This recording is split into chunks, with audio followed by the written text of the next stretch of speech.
बिहार झारखंड का सबसे लोकप्रिय न्यूज चैनल अब सिर्फ एक क्लिक पर ऐप डाउनलोड करें। गपशप में आप सबों का स्वागत है और ये गपशप कार्यक्रम पूरे इलेक्शन के दौरान इसी तरीके से कहीं हम लोग बात जैसे फॉर्मली बातचीत होती है, मतलब कोई स्टूडियो नहीं, कोई कैमरा नहीं, कोई टेक नहीं, सब कुछ सामान्य तरीके से जैसे हम लोग आपस में बातचीत करते हैं। और बिहार की राजनीति समझना है तो ये एक बेहतर तरीका भी है कि आप लोगों से मिलजुल कर बात करिए, उनकी भाषा में बात करिए, उनकी समझदारी के अनुसार बात करिए कि आप समझना क्या चाहते हैं। तो हम आज इस कार्यक्रम की शुरुआत हम भाजपा के प्रेमरंजन पटेल जी से किए हैं और प्रेमरंजन पटेल जी से जो हमारी बातचीत होगी वो एक प्रवक्ता और एक एंकर की बातचीत नहीं होगी, वो एक समान मित्रवत जो बातचीत होती है। हमारी कोशिश होगी कि उसी तरीके से हम लोग बात करें और चीज़ों को समझने की कोशिश करें कि आखिर लगातार बीजेपी की तरफ से मीटिंग पे मीटिंग, वर्चुअल मीटिंग हो रही है। एक बार मीटिंग हुई तो कई लोग कोरोना संक्रमित हुए, फिर थोड़ा माहौल शांत हुआ, फिर से चुनाव की तरफ हम लोग बढ़ रहे हैं। इलेक्शन कमीशन भी कह रहा है कि हम चुनाव कराएंगे। प्रेमरंजन पटेल जी, ये कोरोना में चुनाव कराना कितना टफ लगता है? जो देखिए, चुनाव कराना हम लोग की जिम्मेवारी नहीं है या किसी पार्टी की जिम्मेवारी नहीं है या न सरकार की जिम्मेवारी है। ये जिम्मेवारी चुनाव आयोग की है। चुनाव आयोग स्वतंत्र इकाई है और जब चुनाव का 6 महीना, किसी सरकार का 6 महीना का समय रहता है, बचता है, तो चुनाव आयोग कभी भी वो चुनाव करा सकता है। उसको संविधान में इस प्रकार का उसको शक्ति दी गई है, ताकत दी गई है और उसका उपयोग वो करता है अपने हिसाब से कि भाई वो अपनी सुविधाओं के अनुसार कि कब और किस समय कराना है। ठीक बात है कि कोरोना का संक्रमण है और ये संक्रमण कोई तुरंत समाप्त होने वाला भी नहीं है। अगर आप देखेंगे कि जो वायरस की बात हो रही है, अभी तक तो वायरस आया ही नहीं है। अगर वायरस आएगी भी तो इतनी बड़ी आबादी है, इतनी बड़ी संख्या है, उन सब के बीच में वैक्सीन, हाँ वायरस वैक्सीन उसको लोगों को ले जाने, लोगों तक पहुंचाने में, ले जाने तक में समय लगेगा। और मेरे हिसाब से अभी कितना भी कभी भी वो वैक्सीन आ जाएगा तो 1 साल तक जो है से ये इन परिस्थितियों से गुजरना पड़ेगा कोरोना के संक्रमण से। तो उसके लिए बाधित तो नहीं रहेगा चुनाव। लेकिन प्रेमरंजन जी, जिस तरीके से चुनाव हम लोग देखते रहे, चुनाव प्रचार, मोदी जी का सभा हो रहा है, लालू जी का सभा हो रहा है, नीतीश जी हो रहे, सुशील मोदी जा रहे हैं, गांव गांव लोग घूम रहा है, एक अलग माहौल, मतलब बिहार के चुनाव का एक माहौल होता है। और वो 1 महीने के दौरान आप 4 वर्ष 11 महीने क्या काम किए वो अलग है। जो 1 महीने का जो प्रचार का अभियान होता है उसमें एक से अलग, मतलब एक दूसरे तरीके का माहौल गांव गांव में। और चुनाव को लेकर आप लोगों को, अपने कार्यकर्ताओं को, अपने समर्थकों को, अपने वोटर को आप एनर्जाइज करते हैं, एनर्जी लाते हैं भाषण के सहारे। तो वो चीजें जो नहीं होगी, मतलब जो एक, मतलब जो आप समझिए कि जिस समय में इस तरह का प्रचार तंत्र नहीं था तो लोग बैलगाड़ी से भी प्रचार करते थे गांव गांव में। तो वो क्या कहते हैं, जिससे सिनेमा हॉल का प्रचार होता तो वही मुंह में लगा के प्रचार करता। लेकिन भाषण नहीं होगा, इस तरह से कैंपेन नहीं होगा, प्रचार। बिहार में तो पंपलेट सिस्टम तो इसी पहले से खत्म हो गया, वॉल पेंटिंग खत्म हो गया। तो फिर ऐसे चुनाव का मतलब क्या रह जाएगा? ठीक आपका कहना है कि जो माहौल तैयार होता है, चुनावी माहौल, जिसको लोग 5 वर्षों तक इंतजार पब्लिक भी करती रहती है, जनता भी, कि चुनाव आएगा और इस प्रकार का जो है से माइक बजेगा, प्रचार करेंगे, पंपलेट लेकर करके लोग गांव गांव जो है से आएंगे, अपनी बाधाओं को लेकर करके अपने आगे जो क्या करना है उसके बारे में, माने ये सारी चीज़ें रहती है गांव के लोग। लेकिन तरीका और सिस्टम चुनाव लड़ने का बदलता रहा है। आपने ठीक कहा अभी कि कभी लोग बैलगाड़ी पर भी प्रचार करते थे जब गाड़ियां नहीं थी उतनी। उसके बाद गाड़ियां जो है से आई तो जीप से, जीप के बाद और भी गाड़ियां बढ़ी तो लोग दूसरी गाड़ियों का भी उपयोग करने लगे। फॉर्च्यूनर तक लोग उपयोग- हाँ, अब उसके बाद मोटरसाइकिल का जुलूस निकलने लगा। प्रचार का तरीका पहले जो है से लोग भोपू से करते थे, बाद में माइक आया, रेडियो से प्रचार होने लगा, टीवी से प्रचार होने लगा। ये हर तरीका बदलता रहा है। उसके बाद हेलीकॉप्टर का भी युग आया, हेलीकॉप्टर से लोग जाते थे, बड़ी बड़ी सभाएं करते थे। पहले इस प्रकार का नहीं होता था, पहले तो उम्मीदवार को लोग देख नहीं पाता था, पैदल उम्मीदवार घूमते थे। हम लोग बचपन में देखे हैं कि अगर उम्मीदवार आ गया तो गांव के अंदर में कहीं एक स्थान पर बैठा, लोग इंतजार करते रहते थे कि कभी आएंगे उम्मीदवार। तो रात में 12 बजे, 1 बजे, 2 बजे भी आते थे। लोग जो है से उनको शरबत पिला रहे हैं, उनका आगवानी कर रहे हैं, और वहीं बैठ कर करके केवल आना ही उनका काफी होता था, और उसके बाद चले जाते थे। गांव के लोगों को हो जाता था कि हमारे जो उम्मीदवार हैं, हमारे जो प्रत्याशी हैं, वो हमारे गांव तक आ गए। लोगों से मिलने की जरूरत नहीं होती थी। आज तो घर घर जो है से लोगों को खोजा जाता है कि हर घर तक, हर गली तक जो है से उम्मीदवार पहुंचे। तो आंख के साथ जो संवाद स्थापित, हम आपस में बात कर रहे हैं, ये तरीका, और वर्चुअली आप टीवी पर बोल रहे हैं, ये दोनों तरीका। अब मोदी जी का सभा होता था समस्तीपुर, मान लीजिए, तो बेगूसराय से भी लोग आ रहे हैं, मुजफ्फरपुर से भी आ रहे हैं, दरभंगा से भी आ रहे हैं, 3-4 जिला के लोग सुनने के लिए चले। हाँ, तब वही मैं कह रहा था। लेकिन ये बदल रहा है, सब चुनाव कर प्रचार का तौर तरीका सब बदल रहा है। अब अभी क्या है कि इस कोरोना के संक्रमण में एक नया जो है से शुरुआत हो गई वर्चुअल तरीके से। अब सोशल मीडिया तो था, ट्विटर से, फेसबुक से, व्हाट्सएप से, ये सब से जो है से लगातार प्रचार होता रहा है। पिछले आप देखे होंगे कि 14 में नरेंद्र मोदी चुनाव लड़े थे, तो उसमें सोशल मीडिया का बहुत बड़ा योगदान था उनके प्रचार प्रसार में जो है से। लेकिन इस बार वर्चुअल तरीके से बैठकें और रैलियां करने का जो है से, आपने देखा कि हम लोगों के गृह मंत्री अमित शाह जी का रैली हुआ था बिहार के अंदर में वर्चुअल, और 80 लाख से ज्यादा लोग उस रैली में शामिल हुए। उनके भाषण को लोगों ने सुना विभिन्न तौर तरीकों से, कोई फेसबुक से, कोई उनके ट्विटर से, कोई कई सारा टीवी के लोग जो है से रिले किए उनके भाषण को। तो हर तौर तरीके से जो है से लोगों ने सुना। तो अगर 86 लाख या 80 लाख से ऊपर लोगों को इकट्ठा करना होता गांधी मैदान में, तो कितना ताकत लगाना पड़ता, कितना साधन लगाना पड़ता, कितनी तैयारी करनी पड़ती, और उतना संख्या आ नहीं पाता। 5-7 लाख लाते लाते जो है से बहुत मुश्किल हो जाती है, और इतना लोग सुन लिया, तो ये तरीका बदल गया। अब मुझे लगता है कि प्रचार का तरीका जो वर्चुअल तरीके से होगा, ये अपने आप में एक जो है से मिसाल होगा। और आने वाले ये पहला चुनाव बिहार का हो रहा है कोरोना के संक्रमण में, और उसका उपयोग वर्चुअल प्रचार का, वर्चुअल तरीके से लोगों से जन संवाद करने का। इलेक्शन के मामले में सारा प्रयोग बिहार से ही हुआ है। ये हाँ। मशीन जब आया तो 2 ही जगह देश में, एक केरल में और दूसरा बिहार में। जय। हाँ, तो वो शुरुआत जो बैलेट पेपर की इस तरह से वोटिंग की शुरुआत हुई, बिहार प्रयोग का धमकी रहा ही है। तो वर्चुअल रैली का भी प्रयोग हो रहा है। अच्छा, एक चीज, लेकिन अभी जो गठबंधन को लेकर जो चीजें सामने, नीतीश जी के नेतृत्व में चुनाव लड़ रहा है, लेकिन आपके गठबंधन के अंदर में चिराग जी की बेचैनी कुछ और है, मतलब उसकी वजह क्या मतलब? नहीं, कोई वजह नहीं है, कुछ नहीं है। अब साथ अगर हम हैं तो साथ रह करके कुछ सवालों को अगर जो है से उठाते हैं, तो इसको अन्यथा लेने की जरूरत नहीं है। मीडिया के लोग जो है बेवजह तुल देते हैं, लेकिन मुझे नहीं लगता है कि इसमें कहीं कोई जो है से आपस में विवाद है। अभी आपने देखा कि हमारी प्रदेश की कार्य समिति की बैठक हो रही थी, उसका समापन जेपी नड्डा जी ने किया, राष्ट्रीय अध्यक्ष जी ने। उन्होंने साफ तौर पे कहा कि हमारा भाजपा, जदयू और लोजपा के साथ गठबंधन है, अटूट गठबंधन है, मजबूत गठबंधन है। हम साथ चुनाव लड़ेंगे और नीतीश कुमार के नेतृत्व में चुनाव लड़ेंगे। सारी बातें समाप्त जो है से हो गई, कहीं कोई बात नहीं है जो ऐसे।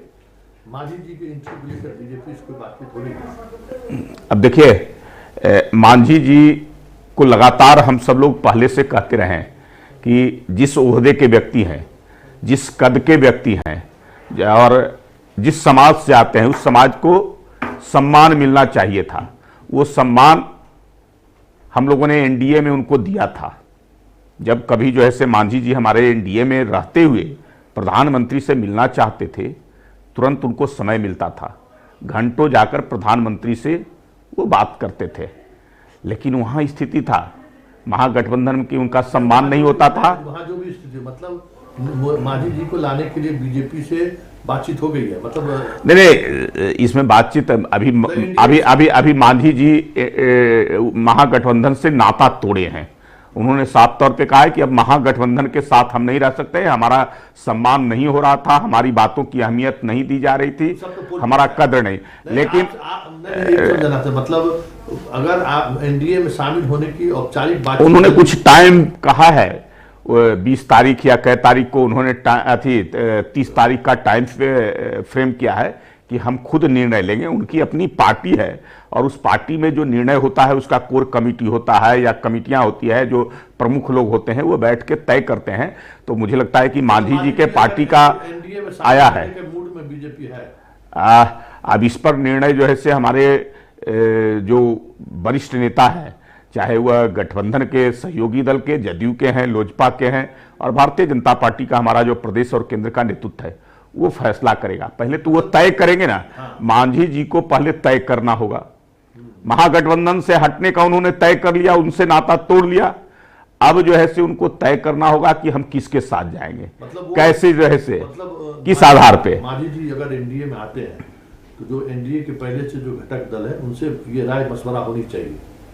अब बात बन जाएगी। देखिए, हमारा जो दिल है बहुत जो है से विस्तारवादी दिल है भारतीय जनता पार्टी का और एनडीए का।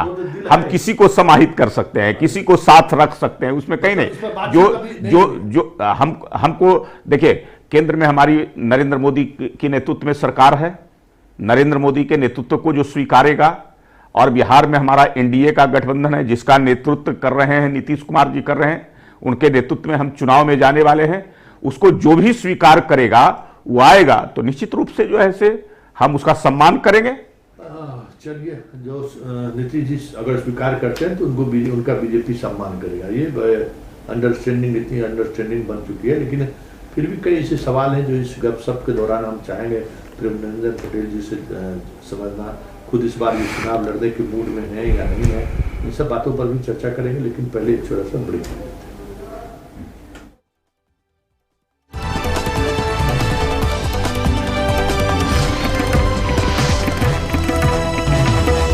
स्वागत है और इस गपशप कार्यक्रम में हमारे साथ प्रेमनंदन पटेल जी। प्रेमनंदन पटेल जी इस बार चुनाव लड़ने के मूड में हैं या क्या संगठन में ही रहेंगे? नहीं, चुनाव तो लड़ते आ रहे हैं। 2005 से लड़े हैं, वह 2005 में भी लड़े, 10 में भी लड़े, दोनों समय में जीते। पिछली बार 15 में भी लड़े, लेकिन संजोग से जो है से जीत नहीं सके। और इस बार भी जो है से जो क्षेत्र है, क्षेत्र की जनता का जितना साथ, समर्थन, सहयोग और प्यार मिला है उसका मैं कायल हूँ। इसलिए कि जनता सर आंखों पर उठाई है, खास करके सुजड़ा की जनता। और 2005 में मैं नया था उस क्षेत्र के लिए, मुझे पहली बार भेजा गया था पार्टी के द्वारा। मैं युवा मोर्चा का प्रदेश अध्यक्ष था और पार्टी ने निर्णय लिया कि सुजगढ़ा आपको लड़ना है। और सुजगढ़ा की जनता से मैं अपरिचित था, लेकिन गया और जिस प्रकार से लोगों ने मुझे साथ दिया, और वो भी ऐसे व्यक्ति के खिलाफ जो वहाँ एक अपराधी था, माफिया था, जो विधायक बनता था और वोट को लूट कर करके बनता था। माने अगर कहें केजे राव को 2005 के नवंबर के महीने में प्रयोग हुआ है बिहार में, तो फरवरी में वो आए थे और सुजगढ़ा गए थे और सुजगढ़ा का चुनाव उन्होंने रद्द कर दिया था अंतिम मौके पर, 2 दिन पहले, चुनाव से पहले। और 14 दिनों के बाद बिहार में अकेला चुनाव उन्होंने कराया था सुजगढ़ा का। उसके बाद से प्रयोग हुआ कि यहाँ बूथ लूट कर करके चुनाव कराया जाता है। उसके बाद जब केजे राव का जब प्रयोग होना शुरू हुआ या पदार्पण कहिए बिहार में हो गया, तब बूथ लूट समाप्त हो गया। बिहार बदनाम था उसके लिए, लेकिन वहीं से रुकावट हुई। और तो मैं तो सुजगढ़ा का कायल हूँ और सुजगढ़ा प्रयोग की भूमि। मैं तो जब चुनाव में गया था उस समय जो दहशत था, आतंक का वातावरण था, भय था वहाँ, कि लोग कोई जो है से मेरे साथ घूमने को तैयार नहीं होते थे, कोई साथ देने के लिए कहते थे हम वोट देंगे लेकिन आप गिनवाइएगा क्या, आप उसको सहेत कर रखिएगा क्या कि हम लोग तो वोट दे देंगे। लेकिन मैंने उस समय भी कहा था कि बूथ हम लूटने नहीं देंगे, आप इतना इत्मीनान रखिए, और उस काम को मैंने बाखूबी करने का काम किया था और वहाँ से आतंक को हमने समाप्त किया। मैं उस समय कहता था कि बिहार में अगर जंगल राज है, जो बदनाम था बिहार का, जंगल राज के नाम से जाना जाता था, मैंने कहा कि जंगल राज बिहार में है, उसकी जड़ अगर कहीं है तो वो सुजगढ़ा है, और सुजगढ़ा से जड़ उखड़ गया तो बिहार से जंगल राज समाप्त हो जाएगा, और उस जड़ को हमने उखाड़ा था 2005 में। अच्छा, 15 में जो वापसी लाए जंगल राज, जिसको आप जंगल राज करते हैं, फिर आज आप उन्हीं लोगों के साथ हैं और फिर उन्हीं के खिलाफ नहीं, ये संयोग है। देखिए, पिछला 15 का जो गठबंधन 14 में ही जदयू हमसे अलग हो गई थी, और लोकसभा के चुनाव में हम लोग अकेले चुनाव लड़े थे। भारतीय जनता पार्टी का और लोजपा थी, रालोसपा थी एनडीए के गठबंधन में, लेकिन जदयू हमारे साथ नहीं थी। 15 में जदयू चली गई थी आरजेडी के साथ, महागठबंधन के साथ, तो वो संयोग था। लेकिन नीतीश जी जब गए महागठबंधन में, उनको एहसास हुआ, उन्होंने साफ कहा कि मैंने सोचा कि आरजेडी के लोगों को, या उसके जो मुखिया हैं, उनके कर्ता धर्ता हैं, उनके सब सलाहकार हैं, उसमें कुछ परिवर्तन आया होगा इतने दिनों के बाद। जब होता है ना कि बहुत सारे थपेड़े होते हैं, संकट आता है, तो संकट के बाद बदलाव होता है मनुष्य में।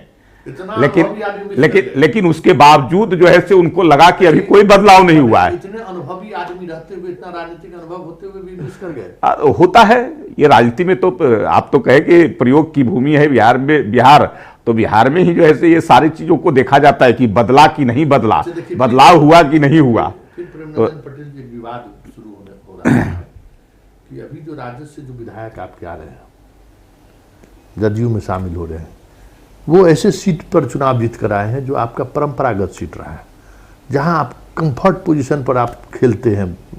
जैसे क्योंटीज सीट है, वहां आप जो आपका समीकरण का जो तरीका है, उस तरीके में, मतलब सीधी बात, जब गपशप हो रहा है तो फिर हिंदू मुसलमान वाला मामले में कहिए तो फिट सीट है। सासाराम लीजिए, गाय घाट लीजिए, जो ये जो आए हैं आपके चंद्रिका राय, वहाँ उस सीट को लीजिए। तो जितने सीट अभी 6 विधायक आए हैं उनका, वो तमाम आप, वो सीट ऐसे सीट है जहां आप, मतलब वो अनुकूल पिच आपके लिए है, वहाँ बढ़िया सा बॉलिंग बैटिंग सब चीज, सब खेल खेलते हैं आप वहाँ। अब वो उन सीटों को से उम्मीदवार अगर जदयू से होगा तो फिर आप नहीं, आपने ठीक कहा। लेकिन अभी कोई अगर किसी पार्टी के अंदर में आ रहा है या ज्वाइन कर रहा है, तो इसका मतलब जो है ये नहीं है कि वो उम्मीदवार हो गए। देखिए, गपशप वाला बात है। हमने गप कर रहे हैं। अभी देखिए, अभी सीटों का बंटवारा नहीं हुआ है। बंटवारा होने से प्रेमनंदन जी, अगर मान लीजिए कि कोई विधायक आपके पार्टी में आएगा तो बिना भरोसा लिए हुए थोड़ी आएगा। नहीं, ये भी तो हुआ है। कई ऐसे जो है आप देखेंगे विगत चुनाव में भी, कई जो है अंतिम समय में लोग दूसरे पार्टियों में सिटिंग विधायक गए और उनका टिकट नहीं हो सका वहां समीकरण में। अब कोई आश्वासन जो है, हमारे बदल में तो कोई आश्वासन किसी को नहीं दिया जाता है, वहां मिला है कि नहीं मिला है ये कैसे कहा जा सकता है। लोग अगर शामिल होना चाहते हैं तो जो है इसमें कौन सा हर्ज है, जो भी आना चाहेंगे उनको लिया जाएगा। टिकट का आश्वासन मिला है कि नहीं मिला। और सबसे बड़ी बात है कि सीटों का बंटवारा अभी नहीं हुआ है। मैंने कहा कौन सी सीट पर संख्या होगी तय, कितनी सीटों पर लड़ेगी कौन सी पार्टी, और कौन कौन सी सीटों पर कौन सी पार्टी लड़ेगी, उसके बाद में तय होगा उम्मीदवारों का कि कौन से उम्मीदवार होंगे। जो जिताऊ उम्मीदवार होगा उसको जो है से हमारा गठबंधन उम्मीदवार बनाएगा, और जिससे हम 2/3 से अधिक बहुमत से फिर से हम नीतीश कुमार के नेतृत्व में बिहार में सरकार एनडीए की बनाएंगे। लेकिन विधान परिषद के मनोनयन को लेकर भी स्थिति स्पष्ट, बीच में कैबिनेट की बैठक बुलाई गई, लगा ये कि आज सूची को अंतिम रूप दे दिया जाएगा, फिर सूची में अब लग रहा है जैसे चुनाव के बाद होगा। तो ये सब चीज दिखता है कि भाई ये आप नेतृत्व की बात करते हैं लेकिन नेतृत्व पर भरोसा नहीं है। नहीं, इसमें मुख्यमंत्री का विशेषाधिकार है। मुख्यमंत्री को अधिकृत कर दिया गया है कैबिनेट के द्वारा। जब उनकी इच्छा होगी, जब ऐसा जो है होगा तो जो है वो भेजेंगे। इसमें कोई बहुत हड़बड़ी क्या है, जो है कभी भी जो है जब होगा तो दिया जाएगा। इसके लिए कोई जो है से हमारे यहाँ जो है से मारकाट तो नहीं मचा हुआ है, इसके लिए कोई बहुत बेचैनी भी नहीं है। हमारे यहाँ जो भारतीय जनता पार्टी, खास कर करके हमारे दल के अंदर में, मैं तो कह सकता हूं कि भारतीय जनता पार्टी के अंदर में किसी कार्यकर्ता में किसी पद के लिए और किसी चीज के लिए कोई बेचैनी नहीं होती है। पार्टी अगर कुछ तय करता है तो उसको सर्वमान्य और सिरोधार्य करते हैं। लेकिन नेतृत्व की बात आप करते हैं, लेकिन नेतृत्व धोनी जैसा भरोसा नहीं दिख रहा है। नहीं, पब्लिक ओपिनियन ये है कि आप बात नीतीश से नेतृत्व की करते हैं कि हम नीतीश के नेतृत्व के साथ नेतृत्व में चुनाव लड़ेंगे। हर कोई आपका मतलब अमित शाह बोल चुके हैं, नड्डा जी बोले, हर भूपेंद्र यादव बोल रहे हैं, लेकिन जो भरोसा होना चाहिए नेतृत्व के साथ, महेंद्र सिंह धोनी वाला भरोसा नहीं, पूरा भरोसा है। कहां दिख और एकदम आप छक्का मारने वाले हैं। नीतीश कुमार जी को हम लोग जो है से एकदम धुरंधर बैट्समैन के रूप में हम लोग नियुक्त कर चुके हैं और छक्का पर छक्का लगेगा और शतक जो है से आप एक नहीं दो शतक लगेगा। आप देखिएगा जो है से ये नीतीश कुमार पर पूरा भरोसा है। हम सब लोगों को भी भरोसा है, गठबंधन को भी भरोसा है और बिहार की जनता को भी भरोसा है। उन्होंने काम किया है, उन्होंने दिखाया है 2005 से पहले की जो स्थिति थी और 2005 के बाद की स्थिति को जो ऐसे लोग आकलन करते हैं। गांव के अंदर में मैं जाता हूं तो पूछता हूं, सड़कें आपके गांव तक बनी? लोग कहते हैं हाँ। किस कार्यकाल में बना? किसके मुख्यमंत्रित्व के समय में बना? बिजली पहुंची जरूर। कितने घंटे बिजली रहती है? हाँ। लोग कहते हैं स्कूलों में जो ऐसे पढ़ाई हो रही है, वहां पोशाक मिल रहा है, मिड डे मील मिल रहा है, साइकिल मिल रहा है। पटेल जी, ये सारी चीज जो है, लेकिन फिर भी आप बैनर लगा रहे हैं, पोस्टर लगा रहे हैं, होर्डिंग लगा रहे हैं जंगल राज का, जिस पर काम किए हैं, जिस काम के भरोसे जिसकी चर्चा कर रहे हैं, उसको लेकर वोट पर क्यों नहीं जा रहा? 15 साल बना, 15 साल क्यों कर रहे हैं? नहीं, काम का पूरा भरोसा है। कहां काम को हम उपलब्धियों को गिनाते हैं। हम लोग लगातार जो है से सारे चीजों को हम लोग गिना रहे हैं और जनता को दिखाई भी पड़ रही है ना, जनता को दिखाई पड़े। अभी तो हम लोग का जनसंपर्क अभियान चला था। हमने केंद्र सरकार की उपलब्धियों का 1 वर्ष पूरा होने पर केंद्र सरकार का जो मोदी 2 गवर्नमेंट का है और प्रधानमंत्री का एक पत्र लेकर के घर घर तक पहुंचाने का काम किया। सबका कार्यक्रम खत्म होने लगभग। हाँ। लेकिन ये मतलब अभी भी उस 15 साल से क्यों नहीं, आप अपने 15 साल पर वोट क्यों नहीं मांग रहे हैं? नहीं, हम तो मांग रहे हैं ना, दोनों जो है हम मांग रहे हैं केंद्र में नरेंद्र मोदी के नेतृत्व की सरकार का 6 वर्षों का और एनडीए की सरकार का बिहार में 2005 से लेकर के अब तक का। एनडीए का मतलब भारतीय जनता पार्टी भी होता है और नीतीश कुमार मुख्यमंत्री होते हैं। नेतृत्व पर भरोसा है, लेकिन धोनी जैसा भरोसा नहीं है, विराट कोहली जैसा भरोसा नहीं है। हर वक्त परीक्षा लेने की कोशिश जरूर चल रही है। जो चीज़ें स्पष्ट नहीं हो रही, वो सवाल उठना भी लाजमी है। हम गपशप इस खास कार्यक्रम में हम ये समझने की कोशिश कर रहे थे कि बीजेपी का मिजाज क्या है। प्रेमचंद पटेल जी कह रहे हैं कि जंगल राज मतलब सूरजगढ़ा, और सूरजगढ़ा से ही जंगल राज को लेकर ये वहाँ से हटाने का काम इन्होंने किया था। इस बार भी चुनावी मैदान में जाएंगे और वहाँ इस बार संयोग से जंगल राज वाले ही आपके अनुसार अभी वहाँ के विधायक हैं। फिर इनका आमना सामना जंगल राज वाले से ही होगा, जिसको अक्सर ही कोट करते हैं, कोट टू कोट। लेकिन इसके इतर भी कई सवाल ऐसे हैं जिन सवालों को लेकर हमारा ये खास कार्यक्रम गपशप जारी रहेगा। लेकिन चलिए आज के इस गपशप कार्यक्रम को यहीं समाप्त करते हैं। फिर इसी तरीके से गपशप में सामान्य कार्यकर्ताओं से भी हमारी भेंट होगी, आम लोगों से भी बातचीत करेंगे, बिहार के चुनावी मिजाज को भी समझने की कोशिश करेंगे, क्योंकि अब तो न प्रचार होना है, न रैली होगी, न नेताओं का भाषण होगा। तो इसी तरीके से कमरे में बैठकर हम लोग बात करते रहेंगे। चलिए आज का इस गपशप कार्यक्रम को यहीं समाप्त करते हैं। फिर किसी खास मुद्दे से, खास लोगों से तो नहीं, आम लोगों से हम आपकी जरूर मुलाकात करेंगे। फिलहाल मुझे इजाज़त दीजिए। नमस्कार।